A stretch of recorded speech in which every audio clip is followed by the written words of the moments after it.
नमस्कार, आप देखना शुरू कर चुके हैं कंट्री इनसाइड न्यूज़ का डिजिटल प्लेटफॉर्म। मैं पटना के कुम्हरार विधानसभा में हूं और कुम्हरार विधानसभा में आज रोड शो का कार्यक्रम अभिषेक प्रियदर्शी के नेतृत्व में आयोजित किया गया है। अभिषेक प्रियदर्शी पटना ही नहीं पूरे देश के जाने माने क्रिमिनल अधिवक्ता हैं। कुम्हरार विधानसभा को चुनाव लड़ने के लिए, कुम्हरार को विकसित कुम्हरार बनाने के लिए आज रोड शो कर रहे हैं। 2025 बिहार विधानसभा का चुनाव लड़ेंगे। अभिषेक सर, कैसे लगा इतने बड़े प्रतिष्ठित अधिवक्ता आप और चुनाव लड़ने का आपने एकाएक फैसला कर लिया? देखिए, पिछले 22-23 वर्षों से मैं वकालत के पेशे में मैं था और अभी हूँ भी। और इतने साल काम करने के बाद मुझे ऐसा लगा कि राजनीति के क्षेत्र में आकर मैं अपनी सेवा को व्यापक स्तर पे देना मेरे लिए संभव हो पाएगा। तात्पर्य यह है कि जो आम जनता है, चुनाव के वक्त स्थानीय मुद्दे जो हैं वो नहीं उठ पाते हैं और अंतर्राष्ट्रीय राष्ट्रीय मुद्दों पे बातें होती हैं और स्थानीय मुद्दे गौन हो जाते हैं।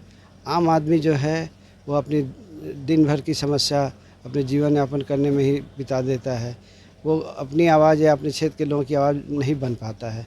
तो मुझे ऐसा लगा कि अगर मैं राजनीति में प्रवेश करूं तो मैं आम लोगों की आवाज़ बनने में शायद सक्षम हो पाऊं और जो योजनाएं हैं उनका कैसे क्रियान्वयन किया जाए, संस्थाएं हैं उनसे कैसे काम कराया जा सकता है, ये ऐसा करने में मैं सक्षम हो पाऊंगा। क्योंकि अभी तक मैंने लोगों को न्याय दिलवाया है कोर्ट से। अब स्थानीय स्तर पे जो उनकी समस्याएं हैं, स्वास्थ्य की समस्याएं हैं, ड्रेनेज की समस्या है, पटना को स्मार्ट सिटी बनाने की बात थी लेकिन अभी उसमें बहुत कुछ करना बाकी है। अभी देखिए, दुर्गा पूजा आ रहा है, इसका छठ है, पूरी आस्था का पर्व है ये हमारा। और अभी जो ड्रेनेज की स्थिति है कि नारकीय स्थिति से पटना के लोग गुजर रहे हैं। बहुत सारे इलाके हैं जहाँ मैंने भ्रमण किया तो देखा कि ड्रेनेज जो है प्रॉपर नहीं है और वाटर लॉगिंग की समस्या से लोग जूझ रहे हैं। डेंगू से लोग प्रभावित हैं। इन सब चीज़ों पे लोगों ने काम किया है लेकिन और ज़्यादा काम करने की ज़रूरत है। मैं किसी की शिकायत नहीं करना चाहता। मेरे पहले लोगों ने जो भी किया अच्छा ही किया, लेकिन अब उसको कुछ और व्यापक स्तर पे करने की, विकसित कुम्हार बनाने की ज़रूरत है और आम आदमी की जो रोज़मर्रा की समस्या है उसको एड्रेस करने की ज़रूरत है। मुझे लगा कि मेरा योगदान शायद अगर मैं राजनीति में आता हूँ तो और व्यापक स्तर पे मैं अपनी प्रतिभा का इस्तेमाल करने में सक्षम हो पाऊँगा। चुनाव जीतने के लिए जाति बड़ा जरूरी है और पटना में आपके जाति का भारी संख्या में मतदाता है। जिस विधानसभा से आप चुनाव लड़ रहे हैं, आपके कायस्थ समाज का बड़ा प्रभाव है। अपने समाज के लोगों से, जो समाज के प्रबुद्ध लोग हैं, बड़े लोग हैं, क्या अपील करेंगे उनको?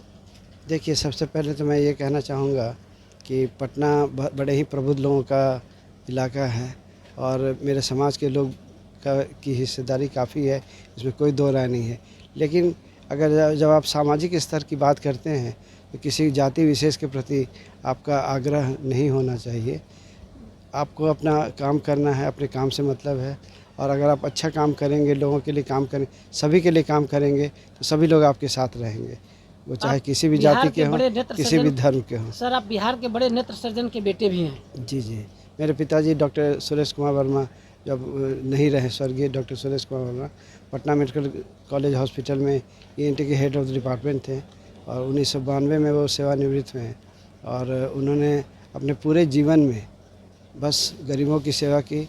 और उनसे जो मैंने सीखा सबसे बड़ी बात कि उन्होंने चिकित्सा को कभी अपना प्रोफेशन नहीं बनाया, सेवा के भाव से वो काम करते रहें।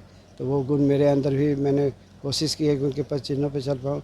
अब मैं कितना चल पाया हूँ ये तो मैं नहीं जानता, लेकिन मैं अनुसरण करने का प्रयास करता रहा हूँ और आगे भी करता रहूँगा।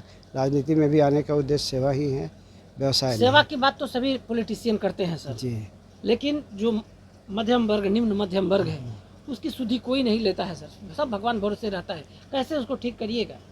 देखिए, आम आदमी की जो समस्या है, आम आदमी की समस्या जो सबसे बड़ी समस्या है वो स्वास्थ्य को लेकर के है। और नहीं, शिक्षा भी है सर, क्यों नहीं? शिक्षा जी, शिक्षा भी एक बहुत बड़ी, शिक्षा भी एक शिक्षा है, बेरोज़गारी है, बहुत सारी समस्याएं हैं। तो अब उन समस्याओं का समाधान कैसे किया जाए, ये इसके तरफ लोगों का ध्यान देना पड़ेगा। और बहुत सारी सरकारी योजनाएं हैं, केंद्र सरकार की योजनाएं हैं जिनका लाभ इन लोगों तक नहीं पहुंच पा रहा है क्योंकि एक कम्युनिकेशन गैप है। सोलर सिस्टम लगाकर आदमी खुद अपना जीविकोपार्जन कर सकता है। लेकिन इन चीज़ों को जो भी डेवलपमेंट की योजनाएं हैं वो आम जनता तक पहुँचे, इसके लिए एक सेतु का काम करने की आवश्यकता है।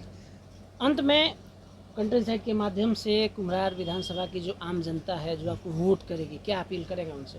मैं उनसे यही अपील करूंगा कि वो अपने विवेक का इस्तेमाल करके जिसे उचित समझे वो वोट दें।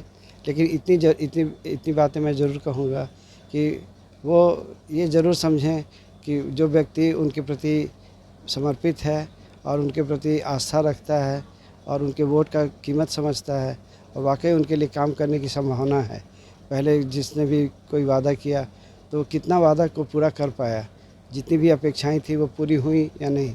अगर नहीं हुई दूसरे लोगों को मौका देना चाहिए, बनिस्बत इसके कि इसके पहले जिस पे भरोसा किया वो खरे नहीं उतरे किसी भी वजह से, तो उसको दोबारा चुनने के बजाय नए लोगों को मौका देना चाहिए ताकि संभावना बने कुछ अच्छा काम हो सके उनके जीवन में। नीतीश कुमार मुख्यमंत्री हैं, एक तरफ से एनडीए होगा, दूसरी तरफ इंडिया गठबंधन, चर्चा है, सूत्र बता रहे हैं कंट्री साइड के सूत्र कि आप बीजेपी से चुनाव लड़ने जा रहे हैं, क्या कहेंगे सर? देखिए, मेरा ऐसा कहना है कि मैंने अभी किसी पार्टी से संपर्क नहीं किया है, ना ही किसी पार्टी ने मुझसे संपर्क किया है। लेकिन जो भी पार्टी हो क्या गया है कि जितने भी उम्मीदवार हैं वो सब जनता के प्रतिनिधि ना होके पार्टी के प्रतिनिधि होके रह गए।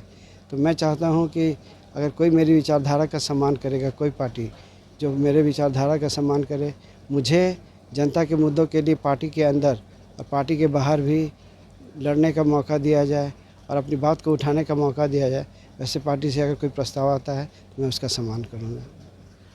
तो आप सुन रहे थे अभिषेक प्रियदर्शी को विकसित कुम्हरार बनाने के लिए अब आज इनका पहला रोड शो है, जनता का अपार समर्थन मिल रहा है। साथ ही बीजेपी से चुनाव लड़ने के सवाल पर इनकार तो कर दिया, लेकिन अंदर खाने बड़ी चर्चा है कि बीजेपी से प्रत्याशी हो सकते हैं अभिषेक प्रियदर्शी। कुम्हरार विकसित कुम्हरार बनाने के लिए प्रतिष्ठित अधिवक्ता का पेशा के साथ साथ अब समाज की सेवा भी करेंगे। हमारे सहयोगी संजय दास गुप्ता के साथ कौशलेंद्र, पटना से।